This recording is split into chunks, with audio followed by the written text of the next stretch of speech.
당신은 웃음의 진정한 힘을 경험해 보셨습니까? 어느 날 젊은 제자가 부처님을 찾아와 고민을 털어놓았습니다. 스승님, 저는 삶의 고통과 어려움 앞에서 마음의 평화를 유지하기가 너무 힘듭니다. 특히 저를 화나게 하고 상처 주는 사람들 앞에서는 더욱 그렇습니다. 어떻게 하면 모든 상황에서 평온함을 유지할 수 있을까요? 부처님께서는 잠시 미소를 지으시며 제자를 바라보셨습니다. 그대가 묻는 것은 수행의 가장 중요한 부분에 관한 것이구나. 오늘 나는 그대에게 특별한 지혜를 전하겠다. 바로 함께 웃을 수 있는 능력이라는 깨달음의 비밀에 대해서다. 제자는 의아한 표정을 지었습니다. 웃음이라고요? 스승님, 웃음이 어떻게 깨달음과 연관이 있습니까? 부처님께서는 부드럽게 대답하셨습니다. 그대가 자신을 화나게 하는 사람, 상처 주는 사람, 심지어 적대적인 사람과도 함께 웃을 수 있다면 그것은 부처님의 지혜가 그대 안에서 작용하고 있다는 증거다. 법구경에서 가르쳐왔듯이 증오는 결코 증오로서 사라지지 않고 오직 사랑으로서만 사라진다. 이것은 영원한 진리다. 진정한 웃음에는 사랑과 이해, 그리고 용서가 담겨 있다. 제자는 고개를 갸웃거리며 물었습니다. 하지만 스승님, 저를 해치려는 사람과 어떻게 진심으로 웃을 수 있습니까? 그것은 제 감정을 억누르거나 현실을 부정하는 것이 아닌가요? 부처님께서는 지혜롭게 대답하셨습니다. 좋은 질문이다. 내가 말하는 웃음은 현실 도피나 감정 억압이 아니라 깊은 이해와 자비에서 비롯된 것이다. 그것은 자신과 타인의 불완전함을 인정하고 모든 존재의 고통과 혼란을 깊이 이해할 때 생겨나는 자비로운 웃음이다. 상유타 니카야에서 가르치듯 모든 조건 지어진 것들은 무상하다. 우리의 분노와 갈등, 오해와 상처도 모두 무상하다. 이 진리를 깊이 이해할 때 우리는 가장 어려운 상황에서도 미소 지을 수 있는 자유를 얻는다. 제자는 잠시 생각에 잠겼다가 다시 물었습니다. 스승님, 어떻게 그런 웃음을 배울 수 있을까요? 저는 주로 즐겁고 편안할 때만 웃을 수 있습니다. 부처님께서는 따뜻하게 미소 지으셨습니다. 그대에게 5가지 사람들과 함께 웃을 수 있는 지혜를 알려주겠다. 이 5 유형의 사람들은 우리의 수행의 가장 큰 도전이면서도 가장 큰 스승이 된다. 제자는 귀를 기울였습니다. 첫째로, 그대를 비난하고 비판하는 사람과 함께 웃을 수 있다면 그것은 부처님의 지혜가 그대 안에서 작용하고 있다는 증거다. 많은 사람들이 비판 앞에서 방어적이 되거나 상처받거나 분노하지만 깨달은 이는 비판을 성장의 기회로 볼 줄 안다. 앙구따라 니카야에서 말했듯이 현명한 자는 자신의 결점을 지적해주는 이를 보물을 알려주는 사람으로 여긴다. 그대가 비판자와 함께 웃을 수 있다면 그것은 그대가 자아에 집착하지 않고 겸손의 지혜를 체득했다는 증거다. 제자가 물었습니다. 하지만 그 비판이 악의에 찬 것이라면 어떻게 해야 합니까? 부처님께서 대답하셨습니다. 더욱 중요한 질문이다. 악의적인 비판일수록 더욱 자비로운 웃음이 필요하다. 그대가 악의적인 비판 앞에서도 평정심을 잃지 않고 미소 지을 수 있다면 그것은 그대가 타인의 분노가 실은 그들 자신의 고통에서 비롯됨을 이해했다는 증거다. 그런 웃음은 나는 당신의 고통을 이해합니다.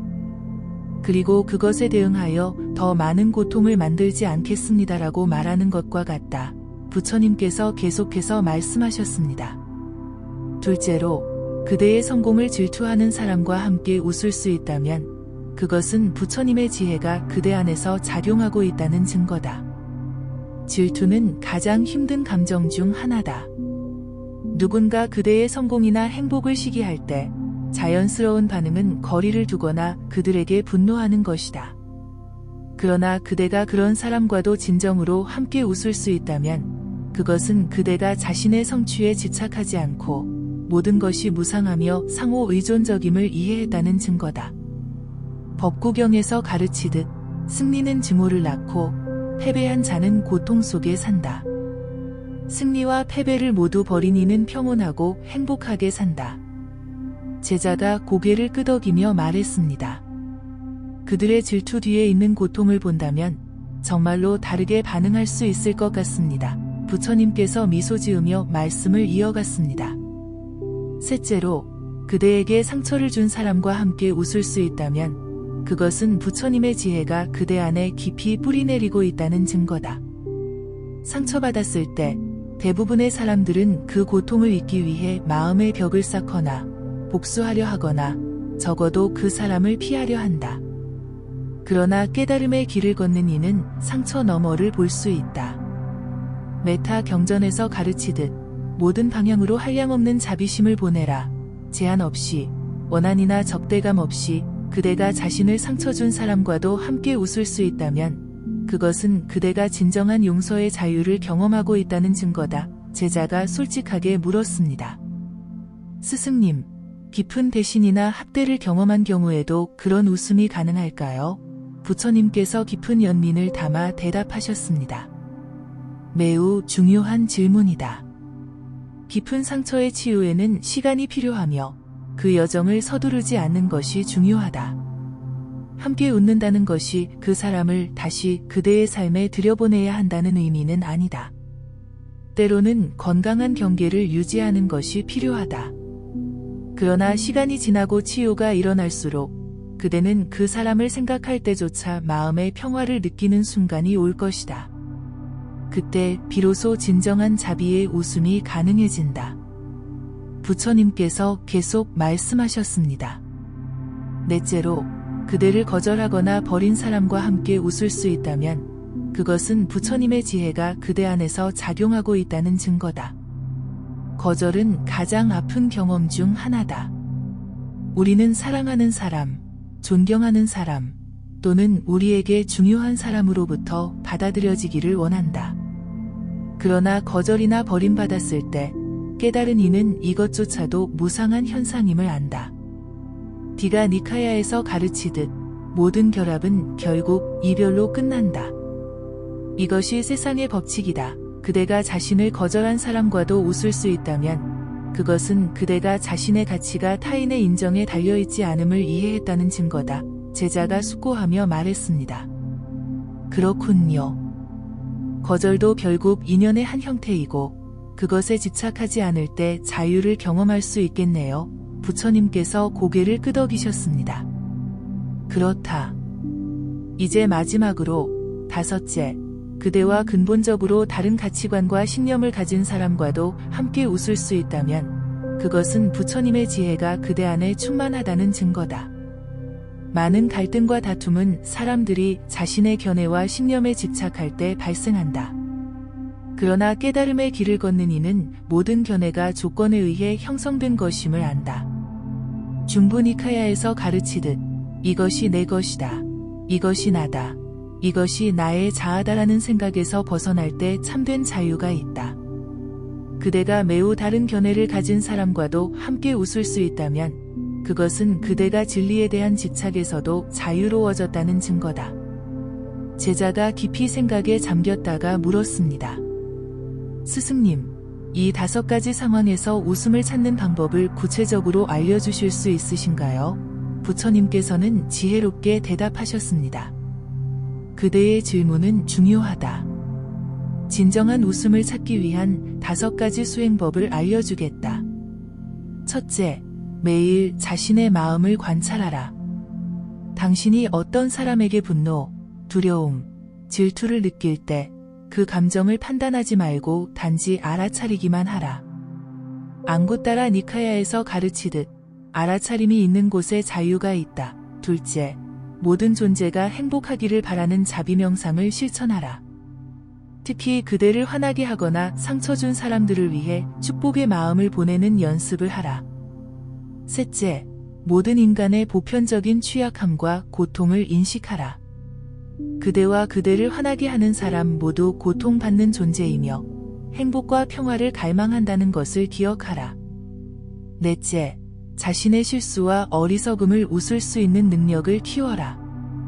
자기 자신을 너무 심각하게 여기지 않고 자신의 불완전함을 받아들일 수 있을 때 타인의 불완전함도 보다 쉽게 받아들일 수 있다. 마지막으로 5째, 침묵 속에서 웃음의 씨앗을 발견하라. 매일 명상을 통해 마음의 고요함을 체험할 때 그대는 모든 현상의 무상함과 우주의 신비로운 춤을 보게 될 것이다. 이 통찰에서 자연스러운 미소가 피어난다. 제자는 고개를 끄덕이며 말했습니다. 스승님, 이제 이해했습니다. 웃음은 단순한 즐거움의 표현이 아니라 깊은 지혜와 자비의 표현이군요. 하지만 실제로 화가 날 때는 이런 웃음을 찾기가 너무 어려울 것 같습니다. 부처님께서는 동감하며 말씀하셨습니다. 그렇다. 수행의 길은 쉽지 않다. 그러나 내가 그대에게 실질적인 방법을 알려주겠다. 다음에 누군가가 그대를 화나게 하거나 상처 줄 때 우선 잠시 멈추고 심호흡을 하라. 그리고 다음과 같이 질문하라. 이 사람이 내게 화를 내는 이유는 무엇일까? 그는 어떤 고통을 겪고 있는가? 내가 어떻게 그를 이해할 수 있을까? 부처님께서 계속 말씀하셨습니다. 그대가 진정으로 타인의 행동 뒤에 있는 고통과 혼란을 볼 수 있다면 자연스럽게 자비심이 일어날 것이다. 그리고 이 자비심은 종종 부드러운 웃음으로 표현된다. 이것은 우월감이나 조롱의 웃음이 아니라 모든 존재가 같은 인간적 조건을 공유한다는 깊은 이해에서 오는 웃음이다. 법구경에서 말했듯이 모든 이들은 두려움에 떤다. 모든 이들은 죽음을 두려워한다. 자신을 타인의 입장에 놓고 생각하라. 그러면 죽이거나 죽음을 이야기하지 않을 것이다. 이와 마찬가지로 모든 사람이 상처받기 쉽고 실수하기 쉽고 때로는 어리석다는 것을 이해할 때 그대는 자신과 타인에게 더 자비로워질 수 있다. 제자가 깊이 감명받은 표정으로 물었습니다. 스승님, 이러한 웃음이 어떻게 부처님의 도움이라고 할 수 있나요? 부처님께서는 지혜롭게 미소 지으셨습니다. 좋은 질문이다. 부처란 무엇인가? 부처는 단지 역사적 인물이 아니라 모든 존재 안에 있는 깨달음의 잠재력이다. 그대가 자비와 지혜로 웃을 수 있을 때 그것은 그대 안의 부처 본성이 드러나는 것이다. 그것은 외부의 힘이 아니라 그대 자신의 가장 깊은 본성이 표현되는 것이다. 그러나 우리는 종종 이 본성을 무명과 집착으로 가리고 있다. 부처님께서는 더 깊이 설명하셨습니다. 어떤 면에서 그대 안의 부처 본성은 항상 그대를 돕고 있다. 그대가 알아차림을 실천하고 자비를 키우고 집착을 내려놓을 때마다 그대는 부처의 도움을 받는 것이다. 그리고 그대가 자신을 화나게 하는 사람과 함께 웃을 수 있을 때 그것은 그대가 부처의 눈으로 세상을 보기 시작했다는 증거다. 제자는 깊이 감동받았습니다. 스승님, 이제 웃음의 진정한 의미를 이해했습니다. 하지만 저는 아직 실천하기 힘들 것 같습니다. 오랜 습관과 감정적 패턴을 바꾸는 것은 쉽지 않을 것 같아요. 부처님께서는 이해심 있게 대답하셨습니다. 그대의 솔직함에 감사한다. 참된 변화는 하룻밤 사이에 일어나지 않는다. 이것은 평생의 수행이다. 그대가 알아야 할 것은 완벽함을 추구하는 것이 아니라 계속해서 시도하는 것이 중요하다는 점이다. 그대가 실패하더라도 그 실패조차도 웃음으로 받아들일 수 있다면 그것이야말로 큰 승리다. 부처님께서 계속하셨습니다. 나는 그대에게 가장 어려운 상황에서도 웃음을 찾는 데 도움이 될 3가지 사례를 들려주겠다. 첫 번째 사례는 앙골리말라의 이야기다. 그는 99명을 살해한 흉악한 살인자였으나 내가 그를 만났을 때 그의 내면에 있는 선한 본성을 보았다. 그가 나를 죽이려고 했을 때에도 나는 그를 두려워하지 않고 자비로운 마음으로 대했다. 그 결과 그는 자신의 행동을 반성하고 나의 제자가 되었으며 결국 깨달음을 얻었다. 이것은 가장 어려운 상황에서도 자비와 웃음의 힘을 보여주는 예다. 제자가 놀라며 물었습니다. 스승님께서 그런 위험한 상황에서도 평온하실 수 있었던 비결은 무엇입니까? 부처님께서는 미소 지으셨습니다. 나는 그의 행동 뒤에 있는 고통을 보았다.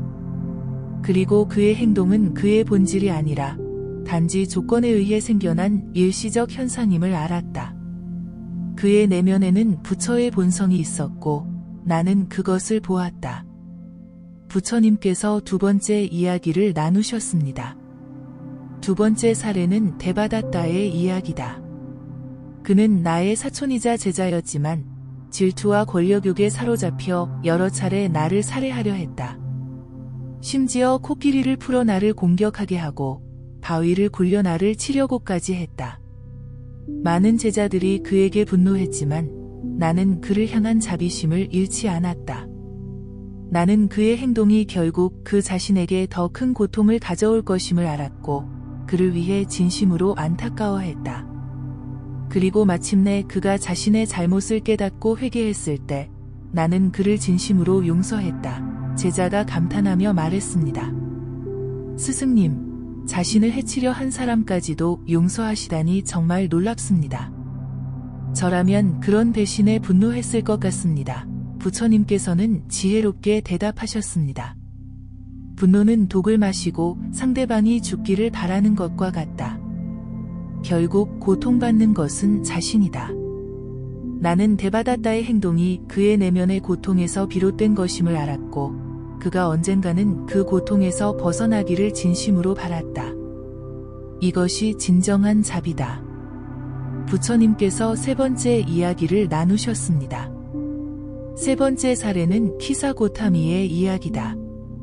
그녀는 어린 아들을 잃고 깊은 슬픔에 빠져 죽은 아이를 안고 나를 찾아왔다. 그녀는 아이를 살려달라고 간청했다. 나는 그녀에게 죽은 사람이 한 명도 없는 집에서 겨자씨를 가져오면 아이를 살려주겠다고 말했다. 그녀는 마을을 돌며 겨자씨를 구하려 했지만 죽음을 경험하지 않은 집은 없었다. 이 과정을 통해 그녀는 죽음이 모든 이에게 피할 수 없는 것임을 깨달았고 자신의 슬픔을 껴안을 수 있게 되었다. 나중에 그녀는 출가하여 아라한이 되었다. 이 이야기는 우리가 가장 깊은 고통의 순간에도 지혜를 통해 평화를 찾을 수 있음을 보여준다. 제자가 감동하며 말했습니다. 스승님, 정말 아름다운 이야기입니다. 고통 속에서도 깨달음을 찾을 수 있다는 것이 놀랍습니다. 부처님께서는 부드럽게 대답하셨습니다. 그렇다. 종종 우리의 가장 깊은 고통이 가장 큰 깨달음의 문이 된다. 키사고타미는 자신의 슬픔을 통해 모든 존재의 보편적 고통을 이해하게 되었고 이는 그녀에게 깊은 자비심을 열어주었다. 부처님께서 이야기를 마무리하셨습니다. 이 세 가지 이야기가 보여주듯이 진정한 웃음은 현실을 부정하거나 고통을 무시하는 데서 오지 않는다. 그것은 고통과 혼란, 불완전함을 깊이 이해하고 받아들이는 데서 온다. 그대가 자신과 타인의 고통을 온전히 받아들이고 그 너머에 있는 부처 본성을 볼 수 있을 때 자연스럽게 미소가 피어난다. 그것은 깨달음의 미소다. 제자가 존경스럽게 물었습니다. 스승님, 일상생활에서 이런 깨달음의 웃음을 어떻게 더 자주 경험할 수 있을까요? 부처님께서는 실천적인 조언을 주셨습니다. 매일 다음과 같은 수행을 해보라. 먼저, 아침에 일어나면 오늘 만날 모든 존재가 행복하기를 바라는 마음을 일으켜라. 둘째, 하루 중 불쾌한 상황에 처할 때마다 잠시 멈추고 심호흡을 한 후, 이것도 지나가리라라고 생각하라. 셋째, 매일 저녁 그날 있었던 어려운 만남들을 떠올리고 그 상황에서 어떻게 다르게 반응할 수 있었을지 상상해보라. 넷째, 자신의 작은 성공과 실패 모두에 미소 짓는 연습을 하라. 자신을 너무 심각하게 생각하지 말라. 마지막으로 매일 최소한 한 명의 어려운 사람에게 진심 어린 친절을 베풀어라. 이러한 작은 행동들이 시간이 지남에 따라 그대의 마음을 변화시킬 것이다. 제자가 깊이 생각하며 물었습니다. 스승님, 우리가 웃음을 통해 깨달을 수 있는 가장 중요한 진리는 무엇입니까? 부처님께서는 지혜롭게 대답하셨습니다. 그대가 묻는 것은 매우 깊은 질문이다. 웃음을 통해 우리가 깨달을 수 있는 가장 중요한 진리는 바로 공성이다. 공성이란 모든 현상이 독립적으로 존재하지 않고 상호 의존적이며 고정된 실체가 없다는 진리를 말한다. 심장경에서 가르치듯이 색즉시공, 공즉시색이다. 우리가 자신과 타인의 실체가 없음을 진정으로 이해할 때 집착과 혐오에서 자유로워질 수 있다. 그리고 이 자유에서 자연스럽게 웃음이 피어난다. 이것은 깨달은 자의 웃음이다. 제자가 고개를 갸웃거렸습니다. 스승님, 공성과 웃음이 어떻게 연결되는지 아직 완전히 이해하지 못했습니다. 부처님께서 인내심 있게 설명하셨습니다. 생각해보라. 우리는 보통 왜 웃지 못하는가? 그것은 우리가 자아에 너무 집착하기 때문이다. 누군가 우리를 비판할 때 화를 내는 것은 나라는 고정된 실체를 보호하려는 반응이다. 질투를 느끼는 것은 나와 남을 비교하고 경쟁하는 마음에서 비롯된다. 상처를 오랫동안 간직하는 것은 내가 상처받았다는 이야기에 집착하기 때문이다. 그러나 공성을 이해할 때 우리는 이러한 집착에서 자유로워질 수 있다. 그때 웃음은 자연스러운 표현이 된다. 부처님께서 미소를 지으며 계속하셨습니다. 진정한 웃음은 자기 자신을 너무 심각하게 여기지 않을 때 가능하다. 그것은 우리의 실수와 어리석음, 그리고 타인의 실수와 어리석음을 모두 받아들이고 그것이 단지 조건에 의해 생겨난 일시적 현상임을 이해할 때 가능하다. 그대가 자신의 화, 두려움, 욕망을 단지 지나가는 구름처럼 볼 수 있다면 그대는 그것에 사로잡히지 않고 미소 지을 수 있다. 이것이 깨달음의 웃음이다. 제자가 갑자기 밝은 표정을 지었습니다. 스승님, 이제 조금 이해가 됩니다. 우리가 자신을 너무 진지하게 여기지 않을 때 모든 것을 좀 더 가볍게 볼 수 있고 그때 웃음이 자연스럽게 나오는 것이군요. 부처님께서 기쁘게 고개를 끄덕이셨습니다. 정확하다. 그대가 중요한 점을 이해했다. 우리가 자신과 세상을 너무 진지하게 여길 때 우리는 고통 속에 갇힌다. 그러나 모든 것이 무상하고 실체가 없으며 상호 의존적임을 이해할 때 우리는 삶의 춤을 즐길 수 있다. 이것이 부처님의 웃음이다. 부처님께서 더 깊은 가르침을 주셨습니다. 그대에게 웃음의 6가지 단계에 대해 알려주겠다. 첫째는 사회적 웃음이다. 이것은 예의나 사회적 기대에 따른 표면적인 웃음이다.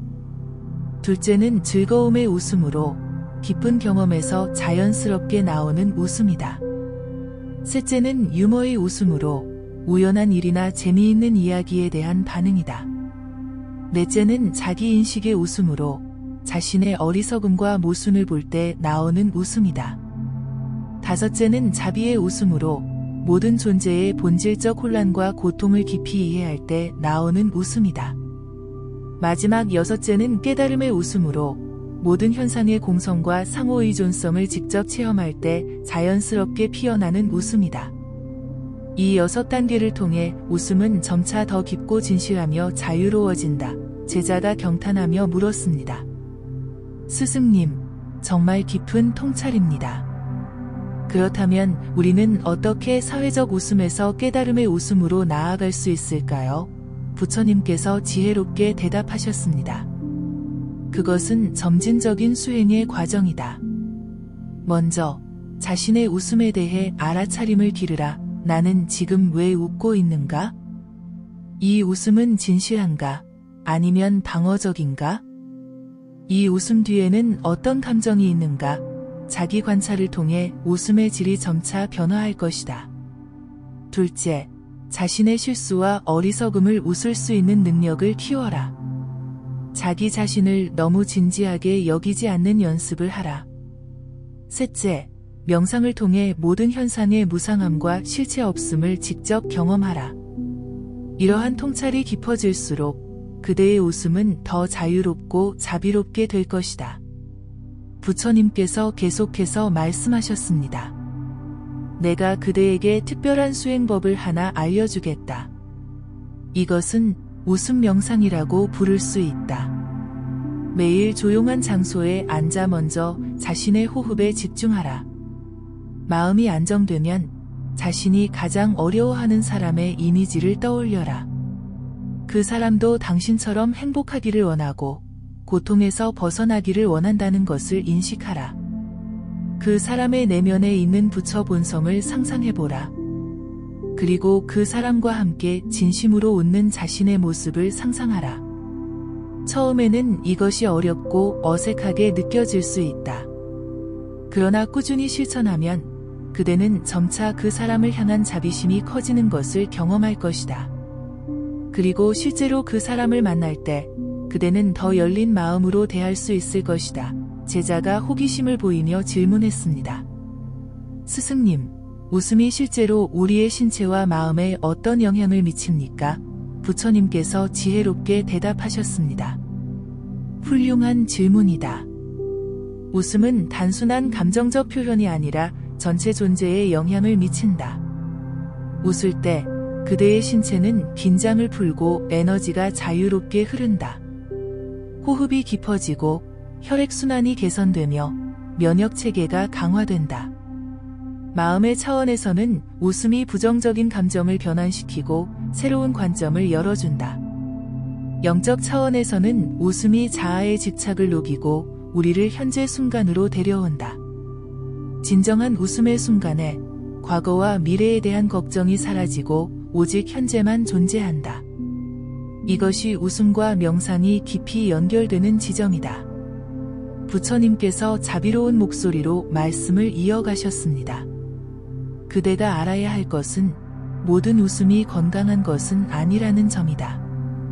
조롱하는 웃음, 비웃는 웃음, 자기 방어적인 웃음은 실제로 고통을 증가시킬 수 있다. 진정한 치유의 웃음은 자비와 지혜에서 비롯된다. 그것은 자신과 타인을 판단하지 않고 있는 그대로 받아들이는 웃음이다. 그대가 어떤 사람과 함께 웃을 때 그 웃음이 연결을 강화하는지 아니면 분리를 만드는지 스스로에게 물어보라. 치유의 웃음은 항상 연결을 강화한다. 제자가 진지하게 물었습니다. 스승님, 지금 세상에는 너무 많은 슬픔과 고통이 있습니다. 이러한 상황에서 웃는 것이 적절할까요? 부처님께서 깊은 이해를 보이며 대답하셨습니다.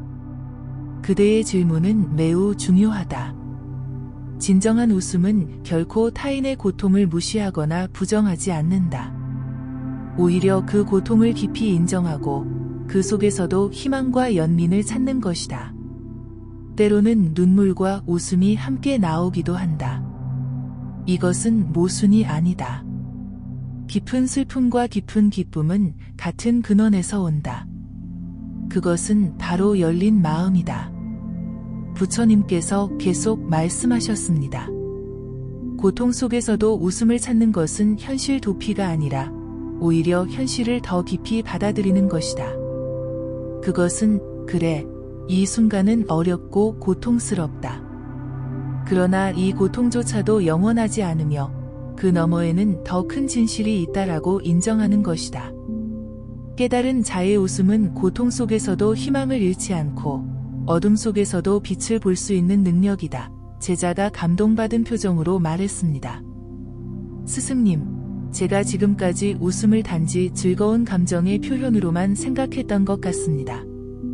하지만 이제 웃음이 얼마나 깊고 변화시키는 힘을 가졌는지 이해하게 되었습니다. 부처님께서 따뜻하게 미소 지으셨습니다. 그렇다. 진정한 웃음은 우리의 가장 깊은 본성의 표현이다. 그것은 우리가 모든 존재와 연결되어 있음을 인식하는 순간, 우리의 작은 자아를 초월하는 순간에 피어난다. 그리고 그대가 어떤 사람과도 함께 웃을 수 있을 때, 그것은 그대가 진정한 자유를 경험하고 있다는 증거다. 부처님께서 마무리 말씀을 하셨습니다. 이제 그대에게 마지막 가르침을 전하겠다. 웃음은 깨달음의 길일 뿐만 아니라 깨달음의 표현이기도 하다. 완전히 깨달은 자는 자연스럽게 웃는다. 그것은 모든 개념과 집착, 두려움에서 벗어났기 때문이다. 그대가 더 자유롭게 웃을수록 그대는 더 깨달음에 가까워진다. 그리고 그대가 더 깨달을수록 그대는 더 자유롭게 웃게 될 것이다. 이것이 웃음과 깨달음의 아름다운 순환이다. 그러므로 날마다 웃음을 수행의 일부로 받아들이라. 화가 날 때, 두려울 때, 슬플 때, 그 감정들을 부정하지 말고 온전히 경험하라. 그러나 동시에 그 감정들이 영원하지 않으며 단지 지나가는 구름과 같다는 것을 기억하라. 그리고 그 깨달음에서 작은 미소를 피워내라. 그 작은 미소가 그대의 깨달음의 첫걸음이 될 것이다. 제자는 깊은 감사의 마음으로 고개를 숙였습니다. 스승님, 오늘 가르침을 통해 제3과 수행의 새로운 차원이 열렸습니다. 이제 저는 웃음이 단순한 즐거움의 표현이 아니라 깊은 지혜와 자비의 표현임을 이해하게 되었습니다. 특히 저를 화나게 하거나 상처 주는 사람들과 함께 웃을 수 있는 능력을 키우도록 노력하겠습니다. 부처님께서는 자비로운 미소를 지으시며 말씀하셨습니다. 그대의 결심을 기쁘게 생각한다. 기억하라. 이것은 하룻밤에 이루어지는 변화가 아니라 평생의 수행이다. 천천히, 꾸준히, 그리고 자비롭게 자신을 대하며 이 길을 걸어가라. 그대가 넘어질 때마다 자신을 비난하지 말고 다시 일어나 계속 걸어가라. 그리고 무엇보다 그 여정 자체를 즐기라. 깨달음의 길은 고통의 길이 아니라 자유와 기쁨의 길이다. 제자가 호기심을 보이며 마지막 질문을 했습니다. 스승님, 일상생활에서 웃음의 수행을 시작하기 위한 가장 좋은 방법은 무엇일까요? 부처님께서는 지혜롭게 대답하셨습니다. 그대에게 간단하지만 강력한 수행법을 알려주겠다. 매일 아침 일어나면 거울을 보고 자신에게 미소 짓는 것으로 하루를 시작하라. 이것은 자기 자신과의 관계를 치유하는 첫걸음이다. 그리고 하루 동안 적어도 3번, 특히 어려운 상황에 처했을 때 잠시 멈추고 의식적으로 미소 짓는 연습을 하라. 처음에는 이것이 어색하고 인위적으로 느껴질 수 있다. 그러나 계속 연습하면 그대는 점차 진정한 내면의 미소를 발견하게 될 것이다. 또한 매주 한 번씩 특별한 명상 시간을 가지고 그대가 가장 어려워하는 사람들을 향해 사랑과 자비의 마음을 보내는 연습을 하라. 그들과 함께 웃고 있는 자신의 모습을 상상하라. 이러한 일상적인 수행이 시간이 지남에 따라 그대의 마음을 변화시킬 것이다. 부처님께서 마지막으로 말씀하셨습니다. 그대가 가야 할 길을 발견했다. 이제 그 길을 걸어가라. 자신을 믿고 자신 안에 있는 부처 본성을 믿으라. 그리고 결코 웃음을 잃지 말라. 웃음은 그대의 가장 강력한 스승이 될 것이다. 제자는 마음이 환하게 밝아짐을 느끼며 부처님께 깊은 존경과 감사를 표했습니다. 그는 이제 웃음이 단순한 감정적 반응이 아니라 깊은 지혜와 자비의 표현이며 깨달음의 길이자 깨달음의 표현임을 이해하게 되었습니다. 부처님의 가르침을 마음에 새기며 그는 일상의 모든 관계, 특히 어려운 관계 속에서 웃음을 찾겠다는 결심을 했습니다. 이런 사람과 함께 웃을 수 있다면 부처님이 돕고 계신 것입니다.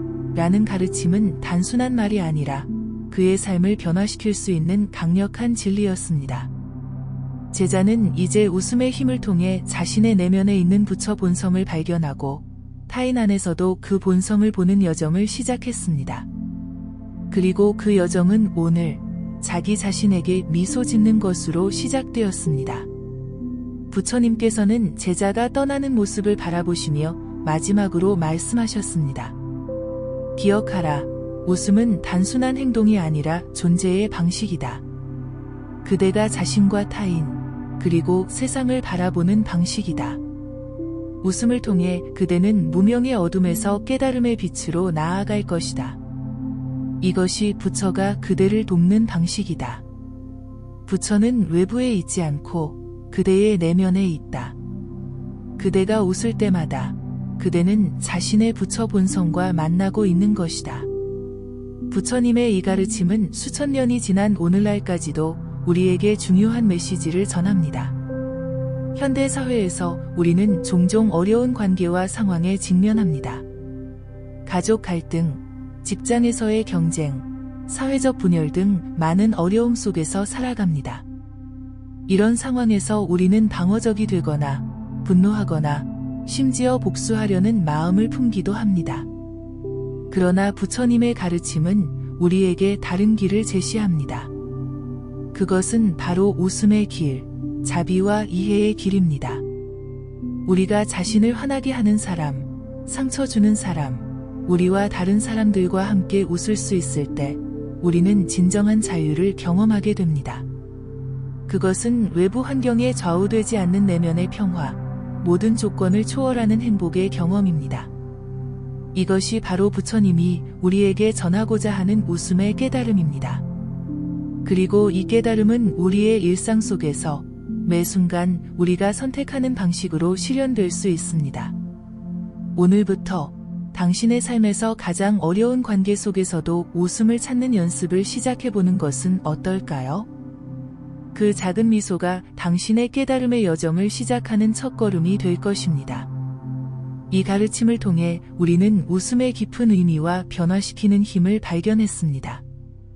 웃음은 단순한 즐거움의 표현이 아니라 깊은 지혜와 자비의 표현입니다.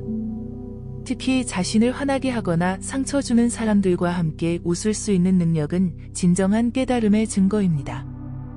부처님께서 가르치신 것처럼 이런 웃음은 무명과 집착에서 벗어나 자유와 평화를 경험하게 해줍니다. 이 가르침을 일상생활에 적용할 때 우리는 점차 더 깊은 자비와 이해, 그리고 평화를 경험하게 될 것입니다. 모든 관계, 특히 어려운 관계 속에서도 웃음을 찾는 연습을 통해 우리 안에 있는 부처 본성을 발견하고 타인 안에서도 그 본성을 볼 수 있기를 바랍니다. 이 영상이 마음에 드셨다면 구독과 좋아요로 부처님께 공양하시고 소망하시는 일을 댓글로 남겨주세요. 좋은 글은 주변 사람들과도 함께 나누어 주세요. 다음 영상에서 더 많은 부처님의 지혜를 나누겠습니다. 감사합니다.